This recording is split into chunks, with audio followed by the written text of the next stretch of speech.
ایک بونے کا قصہ۔ 2 دن اسی حال میں ہی گزر گئے۔ تیسرے دن ایک پہاڑی کی چوٹی پر اسے ایک آبادی نظر آئی، صاف ستھری بارونق حویلیوں کی چھتوں پر رنگ برنگے پرچم لہرا رہے تھے، چاروں طرف چاندنی پھیلی ہوئی تھی۔ اس نے دل ہی دل میں کہا، شاید یہاں میرے مقدر کا ستارہ چمکے گا۔ تھکن سے حالت خراب تھی، مگر لشٹم پشٹم شہر کی جانب چل پڑا۔ پہاڑی کی چوٹی سے شہر بہت قریب دکھائی دیتا تھا۔ اب جو چلا تو معلوم ہوا کہ اچھا خاصا فاصلہ تھا۔ ساری رات چلتا رہا۔ شہر کی فصیل تک اس وقت پہنچا جب اگلی صبح کا سورج نمودار ہو چکا تھا۔ چند قدم چل کر سستانے کی غرض سے کسی سائے دار پیڑ کے نیچے بیٹھ جاتا، دم لیتا اور پھر آگے بڑھ جاتا۔ خدا خدا کر کے فصیل کے اندر داخل ہوا۔ چپلوں میں گرد بھر گئی تھی، پاؤں پٹک پٹک کر جھاڑے اور سڑکوں پر مٹر گشتی کرنے لگا۔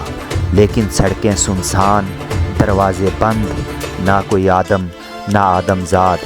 وہ اس بات کا منتظر تھا کہ ابھی کوئی دروازہ کھلے گا اور کوئی اللہ کا بندہ اسے مسافر جان کر مہمان بنائے گا اور کم از کم ایک وقت کی روٹی کھلائے گا۔ ایک شاندار حویلی کے سامنے وہ رکا۔ اتنے میں ایک کھڑکی کھلی اور ایک بوڑھی عورت کا سر دکھائی دیا۔ اس نے مکھ کو پکارا، آؤ آؤ، کھانا کھاؤ، جلدی کرو، شرماؤ مت۔ بریانی اور سیخ کباب، نان پراٹھے اور برفاف، آؤ شتاب آؤ شتاب۔ دروازہ کھلا۔ اتنے میں خدا جانے کہاں سے کتوں بلیوں کی ایک بھیڑ اکٹھی ہو گئی۔ سب کی آنکھیں اسی دروازے پر لگی ہوئی تھیں۔ اب مکھ کی سمجھ میں آیا کہ بڑھیا کا پکارنا ایک دعوت عام تھی۔ اندر جائے کہ نہ جائے؟ جی کہتا کہ کتوں اور بلیوں کے ساتھ جانا بے غیرتی ہے۔ پیٹ کہتا، جان ہے تو جہان ہے، بیکار کی شرم چھوڑ اور اپنے آپ پر ظلم نہ کر۔ بہت ہو چکا۔ ہمت کر کے ننھے مکھ نے حویلی کے دروازے میں قدم رکھا۔ اس کے آگے آگے 2 بلیاں تھیں۔ بلیاں سیڑھی کی جانب لپکیں۔ ننھا مکھ بھی ان کے پیچھے ہو لیا۔ اوپر وہ بوڑھی عورت دکھائی دی۔ مکھ پر نظر پڑتے ہی اس کی تیوری چڑھ گئی۔ تنک کر بولی، تو کون ہے؟ کیا نام ہے تیرا؟ تیرا یہاں کیا کام؟ ننھے مکھ نے جواب دیا، مسافر ہوں، تھکا مارا، بھوکا ہوں۔ کتے بلی دعوت پر آ گئے اور تم نے خوشی خوشی ان کا خیر مقدم کیا۔ میں تو آدم کی اولاد ہوں۔ اے نیک بخت، مسافر نوازی تجھ پر فرض ہے۔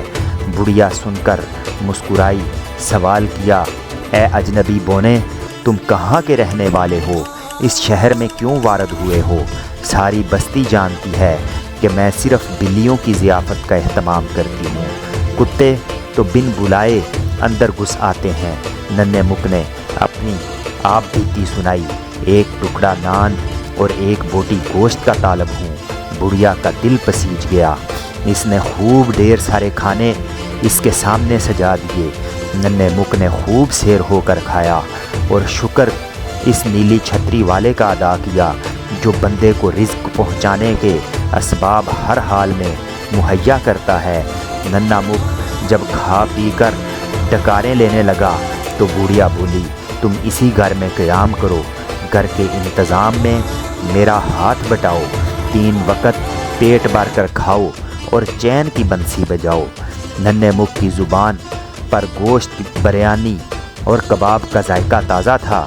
بڑھیا کی دعوت قبول کر لی اور اس کی ملازمت میں آ گیا۔ بڑھیا کا نام بیگم احزوی تھا۔ 6 عدد بلیاں اس کی پالتو تھیں۔ مکھ کے ذمے کام یہ تھا کہ روز صبح ان کی بدن کی مالش کرے، نہلائے دھلائے، اور جب بیگم احزوی باہر جائے تو وہ بلیوں کی حفاظت کرے۔ کھانے کا وقت ہو تو ان کا دسترخوان لگائے۔ رات کے وقت انہیں لے کر مخمل کے بستر پر سلا دے۔ گھر میں بلیوں کے علاوہ کچھ کتے تھے، مگر ان کی طرف سے احزوی بہت لاپرواہ تھی۔ کام تو زیادہ محنت کا نہیں تھا مگر انوکھا ضرور تھا۔ پھر تنہائی بھی تھی، کتوں بلیوں کے علاوہ بس ایک بیگم احزوی کی ذات تھی۔ اس کے بعد بس اللہ کا نام۔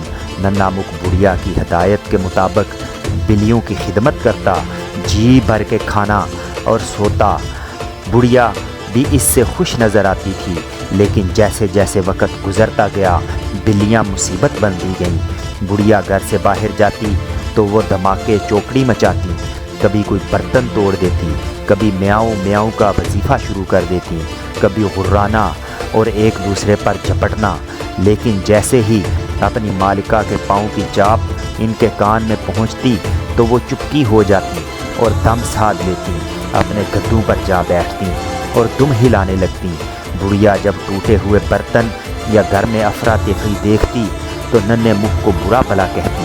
وہ غریب لاکھ اپنی صفائی پیش کرتا، لیکن بڑھیا کے کان پر جوں بھی نہ رینگتی۔ وہ یہی سمجھتی کہ ننھا مکھ جھوٹ بول رہا ہے اور اپنی غلطی کا الزام اس کی معصوم بلیوں کے سر ڈال رہا ہے۔ بلیاں بڑھیا کی نظر بچا کر شرارت امیز انداز میں ننھے مکھ کی طرف دیکھتیں۔ ننھے مکھ نے سوچا اس طرح تو زندگی گزارنے سے رہی۔